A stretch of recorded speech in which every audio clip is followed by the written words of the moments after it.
रक्षाबंधन से एक दिन पहले ही अर्जुन 25 वर्ष को उसकी पहली तनख्वाह मिली थी, इसीलिए अर्जुन बहुत ही ज्यादा खुश था। अर्जुन ने मम्मी पापा के उपहार के साथ साथ अपनी मुंह बोली बहन राधिका दीदी 30 वर्ष के लिए सुंदर सी कलाई वाली घड़ी खरीद ली थी। सारे पैसे मेरे लिए इतनी महंगी घड़ी खरीदने में ही खर्च कर दिए तूने, या फिर मम्मी पापा के लिए भी कुछ खरीदा है? राधिका दीदी ने घड़ी पहनने के बाद अर्जुन से पूछा था। दीदी, आप बिल्कुल भी चिंता मत करो, मैंने सबके लिए उपहार खरीदा है। बस अभी मम्मी पापा को दिया नहीं है। शॉपिंग करने और दोस्तों के साथ खाना खाने के बाद रात में बहुत देर से लौटा था और तब तक मम्मी पापा सो चुके थे, इसीलिए उन्हें डिस्टर्ब करना मुझे सही नहीं लगा। फिर मैं भी अपने कमरे में जाकर सो गया। अभी अभी मम्मी ने मुझे जगाकर कहा, अर्जुन बेटा, जल्दी से उठ जा, तेरी राधिका दीदी आ गई है राखी बांधने के लिए और तेरा इंतजार कर रही है। फिर आपको जीजा जी के साथ उनकी बहन के घर भी जाना है, इसीलिए मैं जल्दी से तैयार होकर यहाँ आ गया। अभी घर जाकर मम्मी पापा को भी उनका उपहार दे दूंगा। लेकिन अर्जुन, तब तक तो तेरे पापा भी निकल गए होंगे राखी बंधवाने। राधिका दीदी की माँ शांति 55 वर्ष ने कहा। नहीं आंटी, ऐसा नहीं होगा, क्योंकि पापा तो कभी कहीं जाते ही नहीं राखी बंधवाने, अर्जुन ने जवाब दिया। अच्छा, तो फिर एक बात बता मुझे, तेरे पापा के हाथ में राखी अपने आप से बन जाती है क्या? तू भी ना अर्जुन, कितना बड़ा बेवकूफ है। हमेशा दिन भर तो राखी बांधे रहते हैं तेरे पापा, और उन्हीं की राखी देखकर तो तूने भी राखी बंधवाने की इतनी जिद की थी कि सरिता बहन 50 वर्ष और रमेश जीजा 52 वर्ष को तुझे अपनी बहन बनाना पड़ गया। राधिका दीदी की मम्मी शांति बोली। तो इसमें गलत क्या हुआ शांति आंटी? इतनी अच्छी दीदी मिल गई मुझे। जितना प्यार आप राधिका दीदी से करती हो, उससे ज्यादा प्यार राधिका दीदी मुझसे करती हैं। अगर आपको मेरी बातों पर यकीन नहीं है, तो आप राधिका दीदी से खुद ही पूछ लो। अरे हाँ, मैं जानती हूँ, तेरी राधिका दीदी तुझसे बहुत प्यार करती हैं। यहाँ घर पर आए और तुझसे ना मिले, ऐसा तो कभी हो ही नहीं सकता। तभी जीजाजी रमेश बीच में ही बोल पड़े। तुम दोनों का प्यार देखकर तो कोई कहेगा ही नहीं कि तुम दोनों सगे भाई बहन नहीं हो। आप बिल्कुल सही कह रहे हो दामाद जी, इन दोनों में एक दूसरे की जान बसती है। अच्छा दीदी, आज तो आपको देर हो रही होगी, आप चलो। अगली बार आओ तो जरूर देखना कि मैंने अपनी तनख्वाह से क्या क्या खरीदा है, अर्जुन ने कहा। अर्जुन के साथ ही माँ बेटी भी बाहर आ गईं। सामने के घर के बरामदे में खड़े रमेश की कलाई में राखी देखकर शांति बोली। देख ले अर्जुन, बंधवा आए ना तेरे पापा राखी। इतनी जल्दी आप कहाँ से राखी बंधवा कर आ गए पापा? अर्जुन ने अपने पिता रमेश से हैरानी से पूछा। पीछे वाले मंदिर के पुजारी बाबा से, सरिता ने फटाक से जवाब दे दिया। अर्जुन को लगा कि रमेश ने कृतज्ञता से सरिता की ओर देखा। लेकिन मम्मी, पुजारी बाबा से क्यों? अर्जुन ने पूछा। क्योंकि राखी के दिन अपनी बहन की याद में पुजारी बाबा को ही कुछ दे सकते हैं ना, सरिता बोली। तू नाश्ता करेगा या शांति बहन ने खिला दिया तुझे? मम्मी ने पूछा। खिला दिया शांति आंटी ने, और अगर आप भी जो चाहो खिला देना, मगर अभी तो आप ये देखो मैं क्या लाया हूं आपके लिए। अर्जुन लपक कर अपने कमरे में चला गया। लौटा तो उसके हाथ में उपहारों के पैकेट थे। अर्जुन अपने पापा के लिए इलेक्ट्रिक शेविंग मशीन लेकर आया था और अपनी माँ के लिए हेयर ड्रायर लेकर आया था। मम्मी पापा दोनों अपने अपने उपहार देखकर बहुत ही खुश हो गए और उन्होंने अर्जुन को ढेर सारा आशीर्वाद भी दिया। इस इलेक्ट्रिक शेवर ने तो हर महीने शेविंग का सामान खरीदने की आपकी समस्या हल कर दी, और अपना हेयर ड्रायर सहेज कर रखूंगी, सरिता बोली। हाँ, लेकिन उसने बड़ी समस्या तो पुजारी बाबा का नाम लेकर तुमने हल कर दी। रमेश की बात सुनकर सरिता अपने कमरे में चली गई। अर्जुन ठिठक गया। उसने मुड़कर देखा, मम्मी पापा बहुत ही भाव विह्वल होकर एक दूसरे को देख रहे थे। उसने इस समय मम्मी पापा को टोकना ठीक नहीं समझा और चुपचाप अपने कमरे में चला गया। बात समझ में तो नहीं आई थी, पर शीघ्र ही अपने नए खरीदे स्मार्टफोन में व्यस्त होकर अर्जुन सब भूल गया। एक दिन की बात है, अर्जुन को कंप्यूटर चेयर टेबल खरीदते हुए शोरूम में बड़े आकर्षक डबल बेड नजर आए। मम्मी पापा के कमरे में थे तो सिंगल वाले पलंग, मगर दोनों के बीच में छोटी मेज पर टेबल लैंप और पत्रिकाएं वगैरह रखी रहती थीं। यह अर्जुन को बिल्कुल भी अच्छा नहीं लगता था, क्योंकि दोनों बेड अलग अलग थे। अर्जुन ने अपने मन में सोचा कि क्यों ना मम्मी पापा के लिए आजकल के फैशन का डबल बेड और साइड टेबल खरीद लें। लेकिन अर्जुन को डिजाइन पसंद करना बहुत ही मुश्किल हो गया था, इसीलिए उसने मम्मी पापा को दिखाना ही बेहतर समझा। डबल बेड के ब्रोशर देखते ही सरिता बौखला गई। हमें हमारे पुराने पलंग ही पसंद है, हमें डबल वबल बेड नहीं चाहिए। मगर मम्मी, मुझे तो घर में स्टाइलिश फर्नीचर ही चाहिए। आप दोनों के बेड देखकर ऐसा लगता है कि जैसे आप दोनों में लड़ाई झगड़ा चल रहा हो। आप दोनों अपने अलग अलग बेड पर सोते हैं, मुझे नहीं अच्छा लगता। मम्मी पापा, आप लोग अपनी पसंद नहीं बताते तो ना सही, मैं अपनी पसंद का बेडरूम सेट ले आऊंगा, अर्जुन ने बहुत ही दृढ़ स्वर में कहा। सरिता रोवासी हो गई और सिटपटाए से खड़े रमेश से बोली, आप चुप क्यों हैं? रोकिए ना इसे डबल बेड लाने से। अगर यह डबल बेड ले आया तो हम में से एक को जमीन पर सोना पड़ेगा, और आप बहुत अच्छी तरह से जानते हैं कि जमीन पर से ना आप आसानी से उठ सकते हैं और न ही मैं। लेकिन किसी एक को जमीन पर सोने की मुसीबत क्या है? आप दोनों डबल बेड पर आराम से क्यों नहीं सो सकते? मैंने अपने दोस्तों के घरों में जाकर देखा है, सबके मम्मी पापा के रूम में डबल बेड है और वे लोग एक साथ सोते हैं। लेकिन आप दोनों हमेशा से अलग अलग बेड पर सोते हैं, ऐसा क्यों? मम्मी पापा, आप दोनों तो इतने प्यार से रहते हैं, कभी आपस में झगड़ा भी नहीं करते, फिर आप अलग अलग बेड पर क्यों सोते हो? अर्जुन ने झुंझलाकर कहा, पलंग इतना चौड़ा है कि आप दोनों के साथ मैं भी आराम से इस पर सो सकता हूं। बात चौड़ाई की नहीं है अर्जुन बेटा, बात मेरे खर्राटे लेने की आदत की है। दूसरे पलंग पर भी तुम्हारी माँ मेरे खर्राटे लेने की वजह से मुंह लपेट कर सोती है। मेरे साथ एक कमरे में सोना तो उसकी मजबूरी है, लेकिन एक पलंग पर सोना तो सजा हो जाएगी बेचारी के लिए। इतना जुल्म मत कर अपनी माँ पर, रमेश ने बहुत ही कातर स्वर में कहा। ठीक है, जैसी आपकी मर्जी, कहकर अर्जुन मायूसी से अपने कमरे में चला गया और सोचने लगा कि बचपन में तो अक्सर वह कभी मम्मी और कभी पापा के साथ सोता था, और अभी कुछ महीने पहले अपने कमरे का एयर कंडीशनर खराब होने पर जब फर्श पर गद्दा डालकर मम्मी पापा के कमरे में सोया था, तो उसे तो पापा के खर्राटों की आवाज नहीं आई थी। तो फिर पापा आज मुझसे झूठ क्यों बोल रहे थे? मम्मी पापा वैसे ही बहुत परेशान लग रहे थे, जिरह करके उन्हें और व्यथित करना ठीक नहीं होगा, अर्जुन ने अपने मन में सोचा। जान छिड़कते हैं उस पर उसके मम्मी पापा। मम्मी के लिए तो उसकी खुशी ही सब कुछ है, ऐसे में उसे भी उनकी खुशी का ख्याल रखना चाहिए। उसके दिमाग में एक ख्याल कौन था, अगर मम्मी पापा को आईपैड दिलवा दे तो वे अपने पुराने दोस्तों और रिश्तेदारों को ढूंढकर बहुत खुश होंगे। हिमाचल में रहने वाले मम्मी पापा घर वालों की मर्जी के बगैर भागकर शादी करके दोस्तों की मदद से अहमदाबाद में बस गए थे। न कभी स्वयं घर वालों से मिलने गए और न ही उन लोगों ने कभी मम्मी पापा से संपर्क करने की कोशिश की। वैसे तो मम्मी पापा एक दूसरे के साथ अपने घर संसार में सर्वथा सुखी लगते थे। अर्जुन के सॉफ्टवेयर इंजीनियर बन जाने के बाद पूरी तरह से संतुष्ट भी, फिर भी गाहे बगाहे उन्हें भी कभी कभी अपनों की याद तो आती ही होगी। अर्जुन बेटा, क्यों भूले अतीत को याद करवाना चाहता है? सरिता ने आईपैड देखकर चिढ़े स्वर में कहा। मुझे घड़े मुर्दे उखाड़ने का शौक नहीं है। शौक तो मुझे भी नहीं है, लेकिन जब अर्जुन इतने चाव से आईपैड लाया है तो मैं भी उतने ही शौक से उसका उपयोग करूंगा, रमेश ने कहा। खुशी से करो, मगर मुझे कोई भूला बिसरा चेहरा मत दिखाना, सरिता ने जैसे रमेश से याचना की। पापा, लगता है मम्मी को बहुत कटु अनुभव हुए हैं, अर्जुन ने रमेश से पूछा। हाँ बेटा, बहुत झेला है बेचारी ने, रमेश ने आह भरकर कहा। और आपने पापा?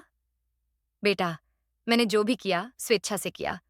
घरवाले जरूर छूटे, लेकिन उनसे भी अधिक स्नेहशील मित्र और सबसे बढ़कर तुम्हारे जैसा प्यारा सा बेटा मिल गया, इसीलिए मुझे तो जिंदगी से कोई शिकायत नहीं है, रमेश ने मुस्कुराकर कहा। धीरे धीरे करके इसी तरह से हंसी खुशी से दिन गुजर रहे थे। फिर कुछ समय बाद अर्जुन की अपनी सहकर्मी माया, 24 वर्ष, में दिलचस्पी देखकर सरिता और रमेश स्वयं अर्जुन के लिए माया का हाथ मांगने उसके घर गए। भले ही हम हिमाचल के हैं, पर वर्षों से यहाँ रह रहे हैं। अर्जुन का तो जन्म भी यहीं हुआ है, इसीलिए हमारा रहन सहन आप लोगों जैसा ही है। माया को हमारे घर में कोई तकलीफ नहीं होगी। जयंत भाई, 55 वर्ष, रमेश ने बहुत ही प्यार से कहा। माया की हमें फिक्र नहीं है, वह अपने को किसी भी परिवेश में ढाल सकती है, जयंत मेहता ने कहा। चिंता है तो बस उसके दादा दादी की, अपनी परंपरा को लेकर दोनों बहुत ही कट्टर हैं।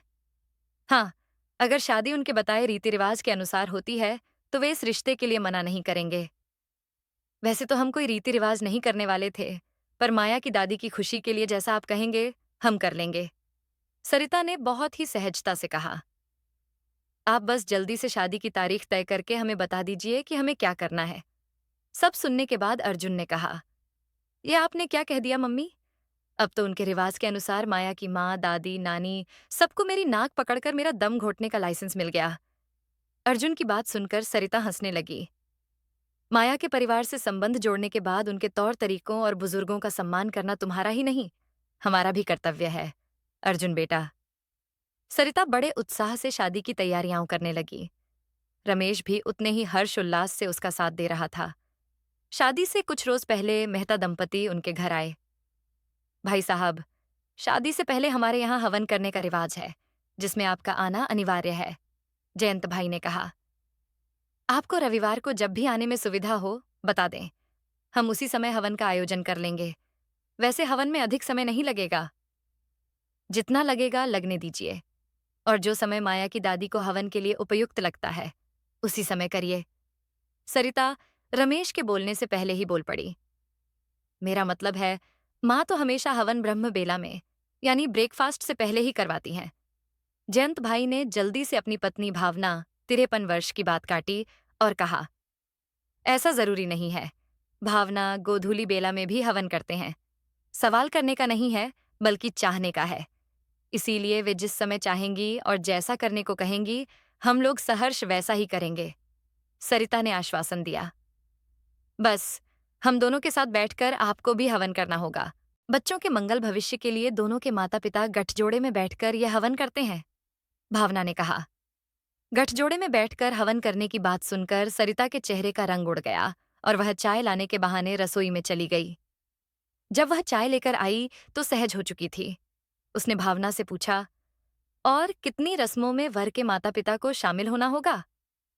वरमाला को छोड़कर छोटी मोटी सभी रस्मों में आपको और हमें बराबर शामिल होना पड़ेगा, भावना हंसी।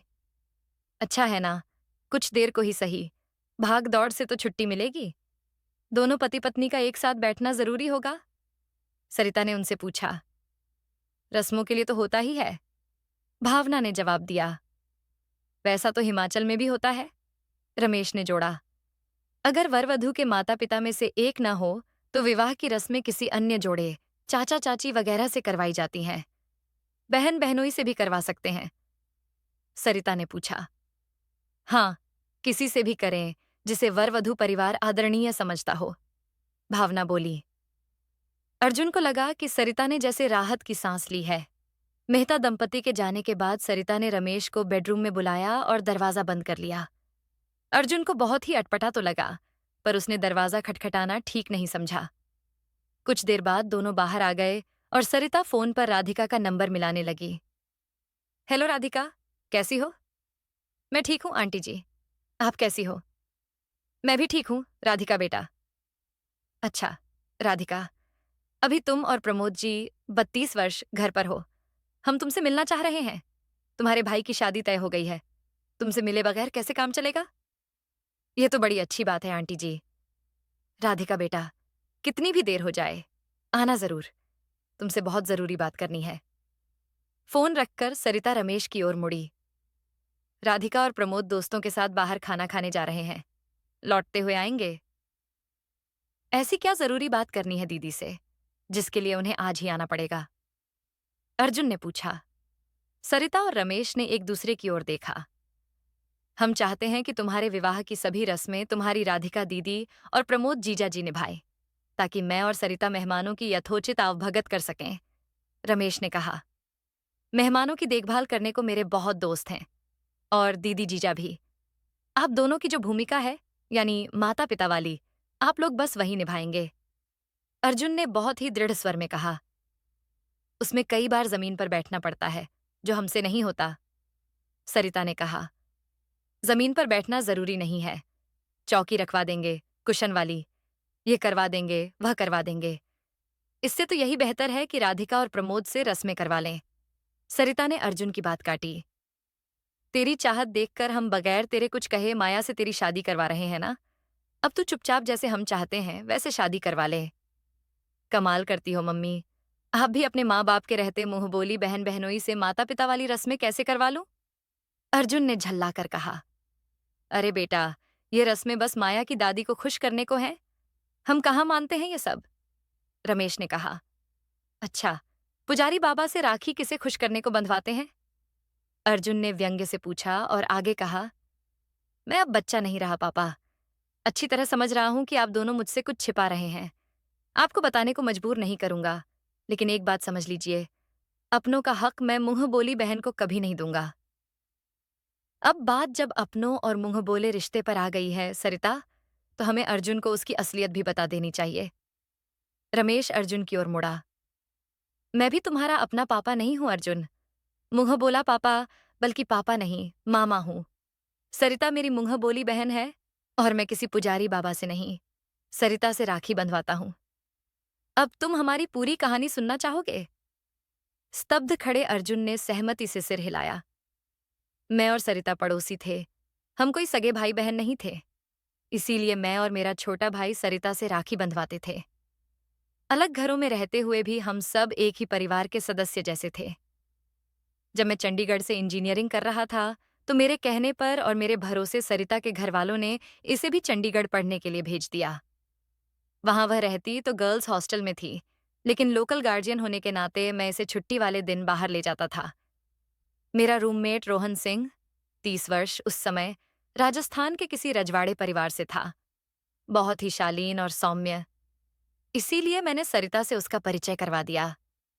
कब और कैसे दोनों में प्यार हुआ, कब दोनों ने मंदिर में शादी करके पति पत्नी का रिश्ता बना लिया, मुझे नहीं मालूम। हुआ जब मैं एमबीए के लिए अहमदाबाद आया, तो सरिता अपनी एक सहेली के घर पर रहकर प्रतियोगी परीक्षाओं की तैयारी कर रही थी। रोहन चंडीगढ़ में ही मार्केटिंग का कोर्स कर रहा था। मुझे हॉस्टल में जगह नहीं मिली थी और मैं एक दोस्त के घर पर रहता था। अचानक सरिता मुझे ढूंढती हुई वहां आ गई। उसने जो बताया, उसका सारांश यह था कि उसने और रोहन ने मंदिर में शादी कर ली थी, और उसके गर्भवती होते ही रोहन उसे यह आश्वासन देकर घर गया था कि वह इमोशनल ब्लैकमेल करके अपनी मां को मना लेगा और फिर सब कुछ मुझे बताकर अपने घरवालों को सूचित कर देगा। उसे गए कई सप्ताह हो गए थे और रोहन का कहीं भी कुछ अता पता नहीं था। सरिता के ढीले कपड़े पहनने के बावजूद भी बढ़ता पेट दिखने लगा था। दिल्ली में कुछ हफ्तों की कोचिंग लेने के बहाने उसने घर से पैसे मंगवाए थे और मेरे पास आ गई थी। मैं और सरिता रोहन को ढूंढते हुए बीकानेर पहुंचे। रोहन का घर तो मिल गया, मगर रोहन नहीं। वह अपने साले के साथ शिकार पर गया हुआ था। घर पर उसकी पत्नी थी, सुंदर और सुसंस्कृत। पूछने पर कि रोहन की शादी कब हुई, उसने बताया कि चंडीगढ़ जाने से पहले ही हो गई थी। रोहन के आने का इंतजार किए बगैर हम वापस अहमदाबाद आ गए। समय अधिक हो जाने के कारण न तो सरिता का गर्भपात हो सकता था और न ही वह घर जा सकती थी। मैं उससे शादी करने और बच्चे को अपना नाम देने को तैयार था, लेकिन न तो यह रिश्ता सरिता और मेरे घरवालों को मंजूर होता, न ही सरिता अपने राखी भाई यानी मुझे पति मानने को तैयार थी। रोहन से सरिता का परिचय मैंने ही करवाया था, इसीलिए दोनों के बीच जो हुआ उसके लिए कुछ हद तक मैं ही जिम्मेदार था।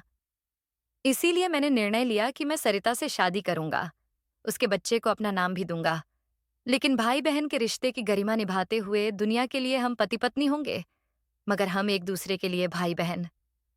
इतने साल निष्ठापूर्वक भाई बहन का रिश्ता निभाने के बाद सरिता नहीं चाहती कि अब वह गठजोड़ा वगैरह करवाकर इस सात्विक रिश्ते को झूठ लाए। मैं समझता हूं कि हमें उसकी भावनाओं की कद्र करनी चाहिए। जैसा आप कहें, अर्जुन ने भराए स्वर में कहा। आपने जो किया है पापा, वह अकल्पनीय है। ये कोई सामान्य व्यक्ति नहीं, महापुरुष ही कर सकता है। कुछ देर बाद वह लौटा और बोला, पापा, मैं माया की दादी से बात करके आता हूं। हम दोनों अदालत में शादी करेंगे और फिर शानदार रिसेप्शन आप दे सकते हैं। माया ने कैसे बताया, क्या बताया, मुझे नहीं मालूम, पर आपकी बात सुनकर वह तुरंत तैयार हो गई। सरिता और रमेश ने एक दूसरे को देखा। उनके बेटे ने उनकी इज्जत रख ली और फिर माया और अर्जुन की शादी बिल्कुल साधारण तरीके से हो गई। उसके बाद रमेश और सरिता ने अर्जुन और माया की शादी का बहुत ही बड़ा रिसेप्शन किया। माया और अर्जुन का रिसेप्शन बहुत ही धूमधाम से संपन्न हो गया। आज माया और अर्जुन एक दूसरे के साथ बहुत ही खुश हैं और इस तरह से रमेश और सरिता ने भी अपनी मर्यादाओं को नहीं लांघा। आशा करता हूं आपको हमारी कहानी अच्छी लगी होगी। अगर आपको हमारी कहानी अच्छी लगी तो वीडियो को लाइक और शेयर करें। चैनल को सब्सक्राइब करें। वीडियो देखने के लिए आपका धन्यवाद।